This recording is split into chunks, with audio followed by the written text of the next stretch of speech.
হলো যেটা শেয়ার করছি হলো সেটা কাঁঠালের বীজ। তো সবাই অনেকেই কম বেশি পছন্দ করো, কিন্তু কি করে তাড়াতাড়ি করে কাঁঠালের বীজগুলোর খোলাগুলো ছাড়ানো হবে। এই আমি একটা নিলাম, এরকমভাবে তোমরা একটা নেবে, নিয়ে এইভাবে করে দেখো, এই দেখো খুব তাড়াতাড়ি অতি সহজেই ছাড়ানো হয়ে গেল। এবার করে ডললেই দেখবে একটা ঠিক দিকটা এরকম হয়ে যাবে। এই দেখো খুব তাড়াতাড়ি তোমরা এগুলোকে ছাড়াতে পারবে। এই দেখো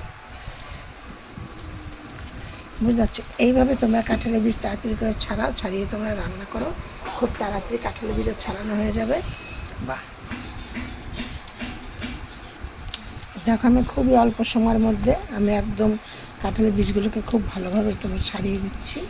শুধু এইভাবে করে একটুখানি তোমরা এবার একটু ডলা দিয়ে নেবে, দেখবে তোমরা এগুলো সব বেরিয়ে যাবে।